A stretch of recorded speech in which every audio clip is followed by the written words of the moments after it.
चलिए आइए, आज फिर से वही रेलवे एनटीपीसी प्रीवियस ईयर का टेस्ट सीरीज जारी रखते हुए कुछ क्वेश्चन को हल करते हैं और देखते हैं बाबू हल करने का कि जितना कम समय में हो जाए संभव हम प्रयास करेंगे हल करने का। चलिए आइए तो जरा देखते हैं जूनियर, पहला क्वेश्चन क्या कह रहा है हमारा। करा 8 + 3√3 और 16 - 6√3 के बीच के माध्य अनुपाती, माध्य मतलब मध्य अनुपाती, समझ गए हैं। मध्य अनुपाती का कंडीशन क्या कहता है समझिए। यदि कोई संख्या ए बी सी डी के रूप में रहे बाबू तो देखिए, अगर कोई संख्या ए अनुपात x समानुपात x अनुपात b के रूप में दिया रहे तो x को a तथा b का मध्य समानुपाती कहा जाता है, अर्थात x² बराबर ab होगा। समझ गए।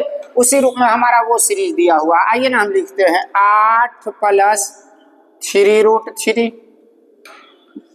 अनुपात x समानुपात x इंटू 16 - 6√3।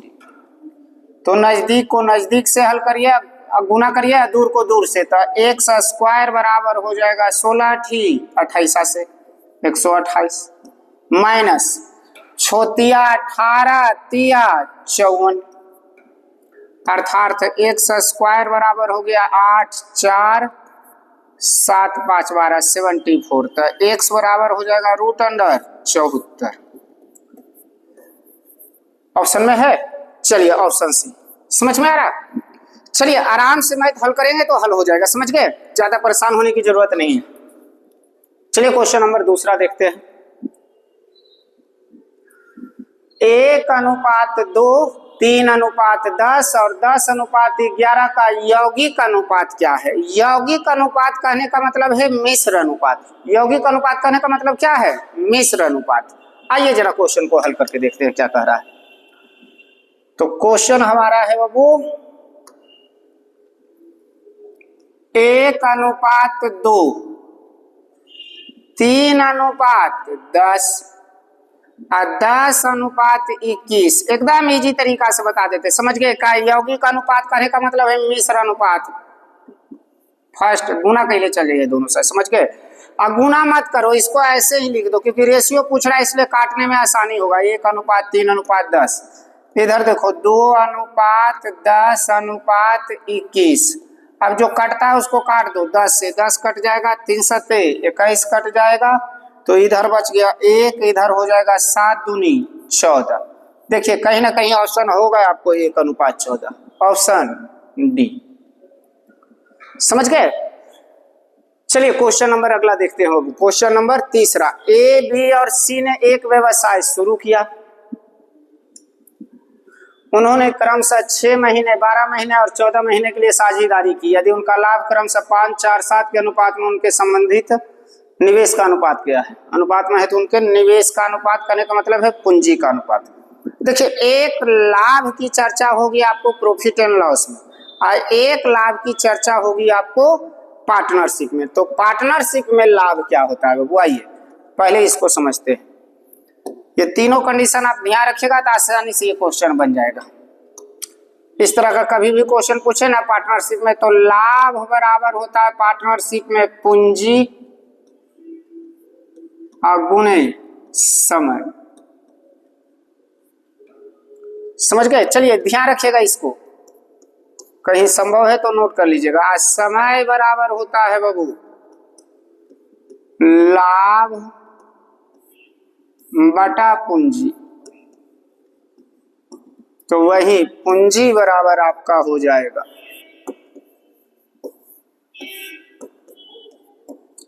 लाभ बटा समय।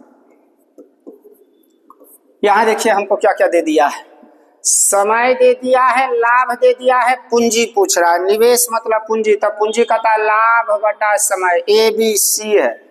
आइए हल कर लेते हैं अब क्वेश्चन को। ए बी सी यहां हल करते हैं लोग, छोड़ो। तो लाभ कितना है 5, 4 और 7। समय है 6, 12 और 14। 6, 12, 14 का आप एलसीएम बताइए। चाहते तो नीचे आप काट सकते थे, रेशियो पूछा है, कोई दिक्कत नहीं, लेकिन चलिए ना ऐसे ही हल कर लेते हैं। मेरे ख्याल से 84 आपका एलसीएम हो जाएगा इसका, 84 ना। तो 14 छक 84 मतलब 14 पचे 70। एलसीएम कितना हो जाएगा बाबू इसका? 84। देखिएगा आप। अच्छा, बरसते 84 तो 7 चौका 28। यहाँ आइए, 14 छक 84 तो 7 छक 42। कटता है तो काट दो, 14 से कटेगा। 14 पचे 70, 14 28 और 4 42। ऑप्शन में होना चाहिए आपका कहीं ना कहीं 5 2 3। चलिए ऑप्शन ए। तो ये तीनों कंडीशन आप ध्यान रखिएगा ना, तो आपका लगभग पार्टनरशिप का ये लाभ, पूंजी और समय का रिलेशन वाला क्वेश्चन बन जाएगा, समझ गए? तो इसको ध्यान रखिएगा। चलिए अगला क्वेश्चन देखते हैं, क्वेश्चन नंबर 4। यदि 3% नमक वाले 5 लीटर घोल से 2 लीटर पानी वाष्पित हो जाए तो शेष घोल में नमक की प्रतिशत मात्रा क्या होगा? हम बार बार करें कि दूध और पानी से संबंधित 4 तरह के क्वेश्चन बनाते हैं। एक सिंपल नॉर्मल वाले, एक प्रतिशत वाले, एक परिवर्तित करने वाले, कुछ निकालेगा उसके जगह पर दूसरा मिश्रण डाल के स्थानांतरित करेगा, समझ गए? तो यहाँ प्रतिशत वाले क्वेश्चन है। प्रतिशत वाले क्वेश्चन में हमने आपको बताया था कि जिस वस्तु को मिलाने की बात कहे उसे नहीं लिखेंगे, तथा जिस वस्तु को मिलाने की बात नहीं कहे उसे दोनों तरफ लिखेंगे।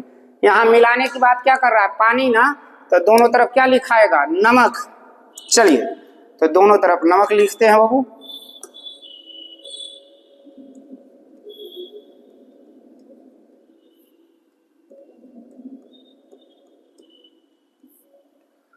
तीन प्रतिशत नमक वाले 5 लीटर घोल में, मतलब 3% नमक वाले, अर्थात घोल 5 लीटर है जिसमें 3% नमक, इसमें से 2 लीटर पानी वाष्पित कर दिया, मतलब 5 में 2 निकल गया, तो कह रहा है अब कितना प्रतिशत बचा? तो x%। आइए 5% से प्रतिशत काट लो बाबू। 5 गुने 3 या 5 या 15 बराबर 5 में 2 गया 3x।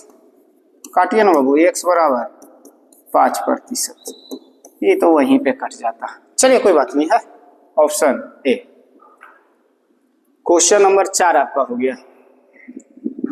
क्वेश्चन नंबर 5 को जरा देखिए क्या कह रहा है आपका।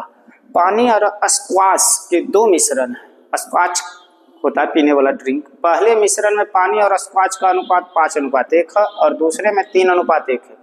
इन्हें 3:2 के मिश्रित करने के लिए किया जाता है। अंतिम मिश्रण में पानी और स्क्वाश का अनुपात क्या होगा? चलिए आते हैं, तब संबंधित क्वेश्चन हम लोग पढ़े। पानी है और स्क्वाश,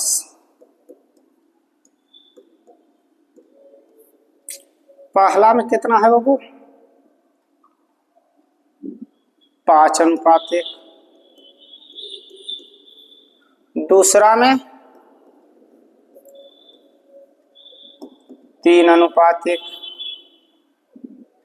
इन्हें 3:2 के अनुपात में मिश्रित किया जाता है, अर्थात पहला से 3 लीटर और दूसरा से 2 लीटर।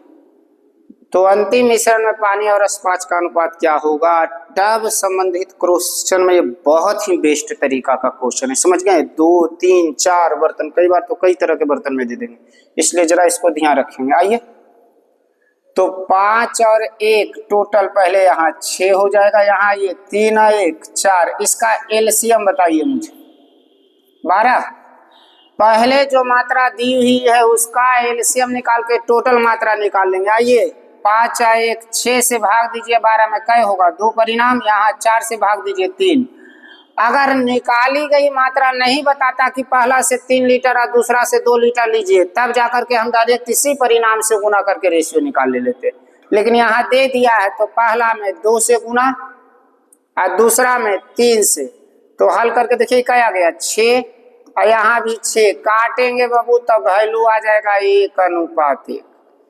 चलिए अब हल करते हैं। तो 1 गुने 5, 5 यहाँ से 1 गुने 1 करिए, 1 हो जाएगा। आइए 1 गुने 3, 3 यहाँ 1 से गुना करिए +1, तो हमारा रेशियो हो जाएगा बाबू 8:2, काट करके आ जाएगा वैल्यू बाबू 4:1। Option C. तो टर्म संबंधित वाले क्वेश्चन में ये बहुत ही अच्छी तरह का क्वेश्चन पूछे जाते हैं, समझ गए। चलिए क्वेश्चन नंबर अगला देखते हैं। एनटीपीसी 2021। कार से मुंबई से पुणे जाते समय मुझे पता लगा कि एक टायर में 2 पंक्चर है। अपने पुराने अनुभव के आधार पर मेरा मानना था कि पहला पंचर अकेले 9 मिनट में टायर को सपाट कर देता है, मतलब खाली कर देता है, और दूसरा 6 मिनट में कर देता है। यदि हवा एक स्थिर दर से निकलती है तो टायर को सपाट करने में दोनों पंचर एक साथ कितना ले। ये तो टाइम एंड वर्क का क्वेश्चन है, खाली लैंग्वेज कर दिया है इस तरह से इतना बड़ा। ए किसी कार्य को 9 घंटे में और बी 6 घंटे में, मिनट है 9 मिनट में या 6 मिनट में, तो दोनों मिलकर कई मिनट में। आओ ना, 2 पंचर थे, पहला कई मिनट में बाबू, टाइम एंड वर्क ही है जूनियर, 9 मिनट और 6 मिनट। टाइम ना वर्क में बदलते हैं। एलसीएम 18, तो 9 दूनी 18, यहाँ 6 तिया 18, दोनों मिल के तो 3 और 2 5 गुने डी बराबर 18, तोड़िएगा तो 5 तिया 15 और 3 18 बटा 5 मिनट। समझ गए। तो ये टाइम एंड वर्क ही है, इतना लंबा खाली क्वेश्चन करके डरा दिया है बच्चा लोग को। चलिए क्वेश्चन नंबर अगला देखते हैं। ये लो, ये भी वही हाल है, इतने बड़ा। एक्स और वाई एक निश्चित कार्य को क्रमशः 18 दिनों में और 30 दिनों में पूरा कर सकते हैं। जेड वाई से 50% अधिक कुशल है। रुक जाइए 1 मिनट, 25% अधिक कुशल है। जेड और वाई ने कार्य शुरू किया, लेकिन दोनों को 4 दिनों के बाद छोड़ना पड़ा। शेष कार्य को एक्स द्वारा पी की सहायता से 4 दिनों में पूरा किया गया। पी अकेले मूल कार्य को कितने दिनों में पूरा कर देगा। चलिए आइए, एक्स है, वाई है और जेड है, लेकिन एक साइड से पी भी आया है, उसका क्या है योगदान, हो तो समय नहीं दिया। आइए ना, एक्स 18 दिनों में, वाई 30 दिनों में, तो टोटल कार्य हमारा हो जाएगा 18 30 का एलसीएम 90, यही ना टोटल कार्य।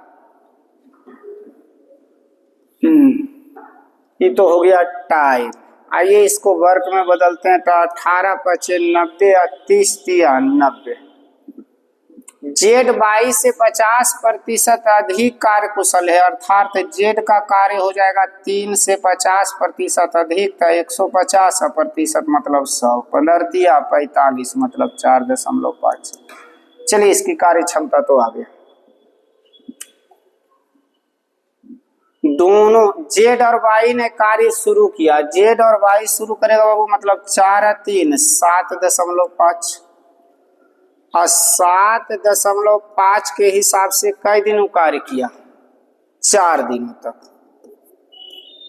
प्लस मतलब अभी कुछ काम बचा हुआ है, काम छोड़ना पड़ा, मतलब दोनों काम छोड़कर भाग गया। कौन? जेड और वाई। अब एक्स द्वारा, एक्स कितना कर रहा है 5, पी की सहायता से, पी की तो कार्य क्षमता देवे नहीं किया था, मान लेते हैं पी ही रह देते हैं, पी कार्य क्षमता इसका हमारे 4 दिनों में पूरा किया शेष काम को, शेष काम में तय जाके पूरा काम हो गया, मतलब 90।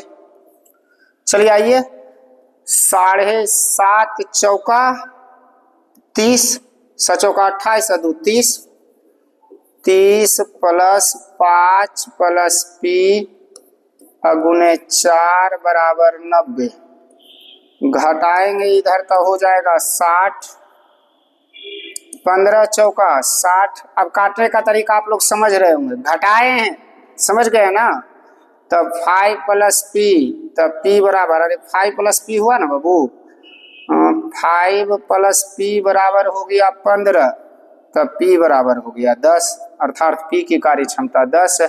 अब पी अकेले मूल कार्य को, मतलब कुल कार्य को कितने दिनों में करेगा, तब पी कितना कर रहा है बाबू 10 ना, 10 के हिसाब से कई दिन में, डी दिन में, मूल कार्य मतलब 90, 0 से 0 काट दीजिए। 9 दिन में पी अकेले कर देगा बाबू, पी अकेले। समझ गए? 9 है ऑप्शन में, हाँ है ऑप्शन बी। तो टाइम एंड वर्क का ही क्वेश्चन था, थोड़ा सा घुमाया हुआ क्वेश्चन था, समझ लीजिएगा ठीक से, मुझे लगता है समझ में आ गया होगा आपको। चलिए क्वेश्चन नंबर अगला बढ़ते हैं। 18 पाइप एक टैंक से जुड़े हैं, उनमें से कुछ टैंक में पानी डालते हैं जबकि बाकी उसमें से पानी निकाल देते हैं। पानी भरने वाला प्रत्येक पाइप 14 घंटे में खाली टैंक को भर सकता है, जबकि कोई भी निकासी 35 घंटे में भरे हुए टैंक को खाली कर सकता है। यदि टैंक खाली होने पर सभी पाइप एक साथ खोले जाते हैं तो 2.5 घंटे में भर जाते हैं। कितने पाइप निकासी पाइप थे? अच्छा, भरने वाला और निकालने वाला है। आइए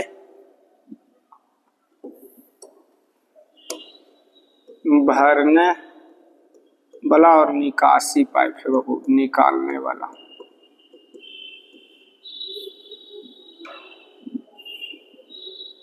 किसका पूछा संख्या उसी को x माने ना, निकासी पाइप की संख्या पूछा है तो निकासी को ही x मानिए। टोटल कई पाइप है? 28, और उसमें निकासी पाइप अगर x मान लेता ये हो जाएगा 28 माइनस x, संख्या यही ना। चलिए इधर आते हैं, 1 सेकेंड रुक जाओ, नीचे ही लिख देते हैं, यहाँ लिख देते हैं x मान लेते हैं बाबू, तो ये हो जाएगा 28 माइनस x, लेकिन ये संख्या है, ध्यान रखिएगा। टाइम दिया है अलग से, टाइम दिया हुआ है, पाइप भरने वाला इसको 14 घंटे में भरता है और निकासी पाइप 35 घंटे में खाली करता है।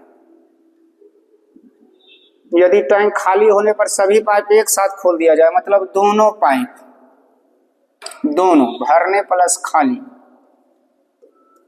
निकासी पाइप दोनों एक साथ खोल दिए जाते हैं, तो टंकी कितने देरी में? 2.5 घंटे में भर जाता है। मतलब इसको हम लिख सकते हैं 2.5 घंटा को 5/2। आई टाइम है, आइए वर्क में बदलते हैं। 14, 35 और 5 का एलसीएम 70, टोटल कितना हो जाएगा? 70। तो 14 25 70, 35 दूनी 70 और 14 25 70, तो 14 दूनी 1 मिनट, 14 25 70, 35 दूनी 70, 14 25 70, तो 14 दूनी 28। चलो ठीक है। तो भरने वाला कई पाइप है? 28 माइनस 1, 5 घंटा चला है, तो 28 माइनस 1, अब 5 लीटर के हिसाब से इतना पाइप फेंका है, अब प्लस x गुने 2। अच्छा ये निकासी है बाबू, तो माइनस लगा हुआ होगा, तो माइनस हो जाएगा -2 या x गुने 2, और तब जाकर के कुल कितना घर लगा है, कार्य किया है 28। चलिए तो 28 5 40 से 140 माइनस 5x माइनस 2x बराबर 28, तो 7x माइनस माइनस हो जाएगा उधर, 28 घटाइए 140 में तो हो जाएगा 112। 16 थे बरियोतल से, x बराबर 16 पाइप ऐसे हैं जो निकासी पाइप, क्योंकि निकासी ही x माना है। भरने वाला पूछता था 28 में घटा देते, ऑप्शन ए। क्वेश्चन नंबर 8, चलिए 9 देखते हैं। एक छात्र अपने घर से 2.5 किलोमीटर प्रति घंटा की चाल से चलता है और विद्यालय के समय से 6 मिनट बाद अपने विद्यालय पहुंचता है। मतलब जब उसकी चाल है बाबू 2.5 किलोमीटर प्रति घंटा, हम बोलते हैं गलत बात है, 2.5 किलोमीटर प्रति घंटा है ये नहीं, ये 5/2 किलोमीटर प्रति घंटा, तो 6 मिनट विलम्ब है, मतलब माइनस। अगले दिन वह अपनी चाल 1 किलोमीटर प्रति घंटा बढ़ा दिया, 2.5 में 1 बढ़ाया 3.5, 3.5 को लिख सकते हैं 7/2, तो 6 मिनट पहले पहुंच गया, तो ये तो टाइम हो गया। स्पीड में बदलोगे तो उल्टा हो जाएगा, 2/5, 2/7, एलसीएम 35, 2 से 2 कट गया तो हो जाएगा 7:5। यहाँ बताइए कितना का अंतर। अच्छा ये स्पीड है बाबू, ये टाइम है, अंतर तो नीचे टाइम है ना, वो तो चाल दिया हुआ था। यहाँ अंतर बताओ कई मिनट का? 12 मिनट का।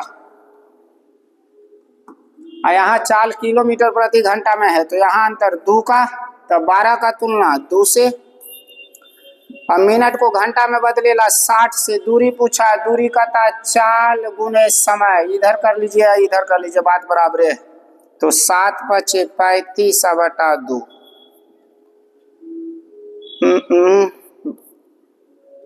6 दूनी 12 10 60, 5 दूनी 10 और 7 × 5 = 35, 7 और 2 दूनी 4 अर्थात 1.75 किलोमीटर।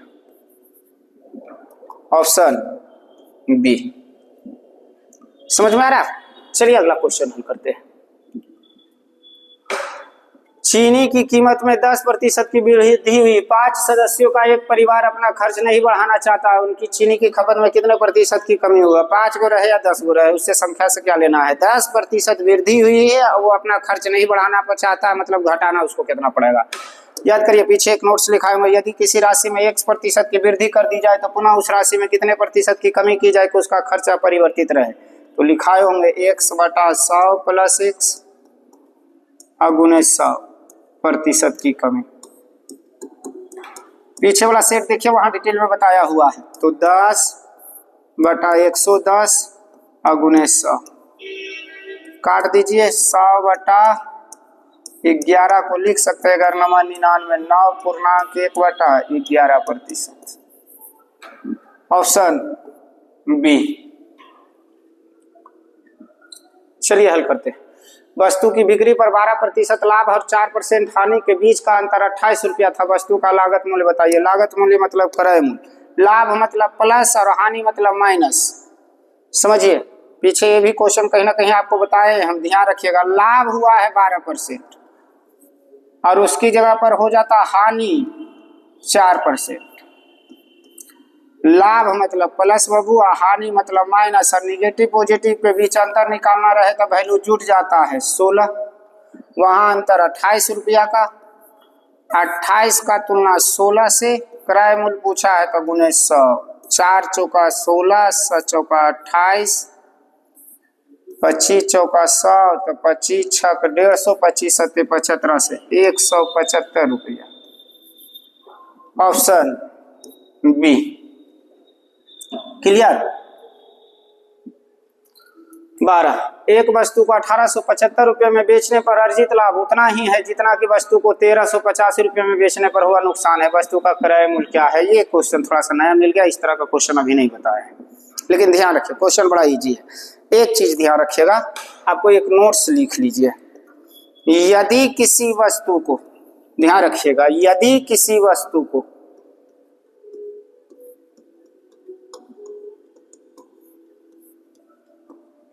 वस्तु को 100 रुपये में बेचने पर उतना ही लाभ हो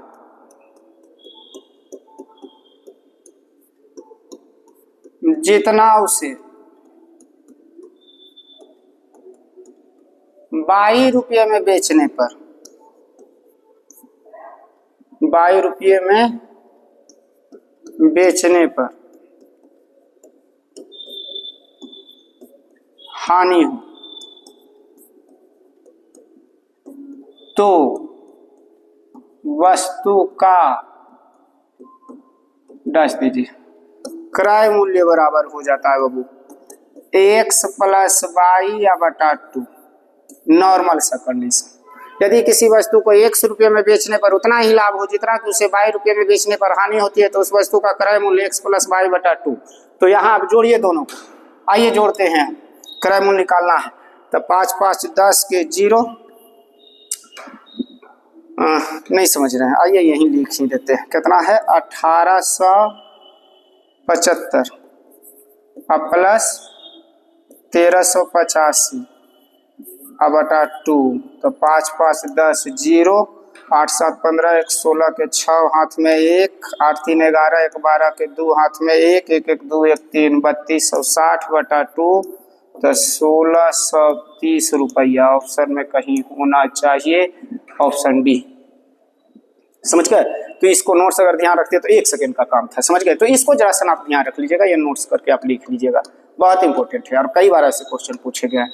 समझ गया? नहीं तो फिर एक्स वाई है ये। रमेश शर्मा 3 साल के लिए 5% प्रति साधारण ब्याज की दर से 8,000 रुपये उधार लेता है। वह इसे 3 साल के लिए मनोहर को 7% प्रति दर की दे देता है। उसका लाभ प्रतिशत क्या है? देखिए, 1 वर्ष में उसको लाभ कितना हो रहा है बाबू? 5 से 7 था, 2% था, 3 वर्ष में 2 तिया 6%। ये नॉर्मल क्वेश्चन है। आइए ना हम इसको एक निरासन लिख देते हैं लैंग्वेज, ताकि आप समझ जाइए। मूलधन 100 मान लीजिए, उधार दर पर लिया कितना % पर है? 5% पर, और दे कितना पर रहा है? 7% पर। लाभ बताओ 2%। समय में कोई परिवर्तन नहीं है बाबू, तो समय 3 वर्ष अर्थात SI हो जाएगा। SI जो कि उसको लाभ के रूप में मिलेगा। 3 दूनी 6, दर गुने समय। समझ गया ना? वहां मूलधन है 8,000, 8,000 का तुलना 100 से लिखना पड़ जाता जैसे नहीं था, तो 1 लाइन का क्वेश्चन था। गुने 6, 0 से 0, 8 6 48, 480 रुपया। समझ गए? चलिए क्वेश्चन नंबर अगला देखते हैं। 13 14 क्या कहता है? एक राशि सालाना देय चक्रवृद्धि ब्याज पर निवेश की जाती है। लगातार 2 वर्षों में ब्याज 225 रुपये और 236 रुपये 25 पैसे हो जाते हैं, तो ब्याज दर क्या कीजिए? अगर लगातार वर्षों का दिया हुआ रहे तो पहली राशि मूलधन का काम करेगा, अर्थात यहाँ से आइए हमारा क्या हो गया? पहले वर्ष का ब्याज कितना है? 225, और दूसरे वर्ष का 236 रुपया 25 पैसा।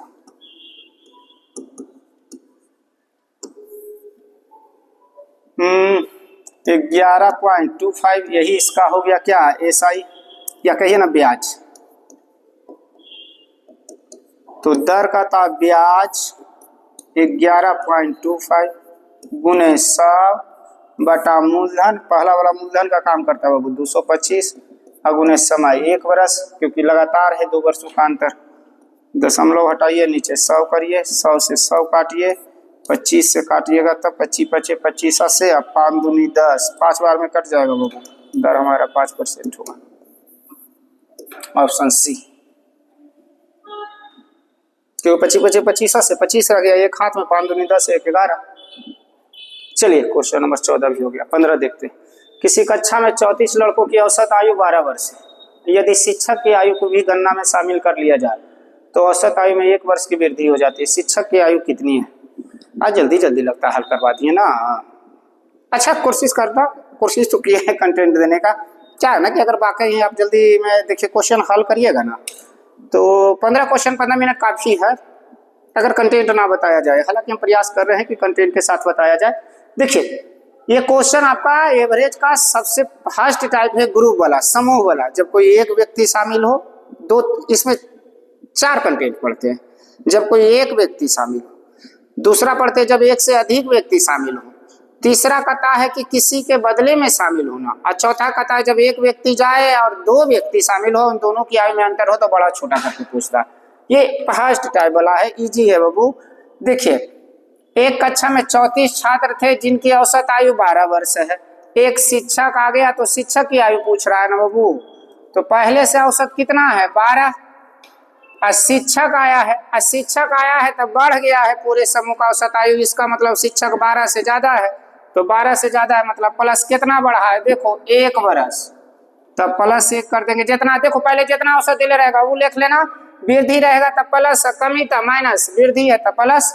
34 गो पहले से था, एगो शिक्षक आया तो क्या हो गया? 35, तो गुने 35 कर दो बाबू, तो 35 और 12 47 वर्ष, अर्थात शिक्षक कई वर्ष का है? 47 वर्ष का। Option D. समझ गए?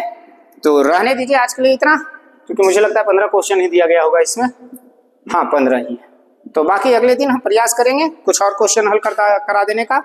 कोशिश करिएगा थोड़ा समझने का। चलिए रहने दीजिए आज के लिए इतना ही।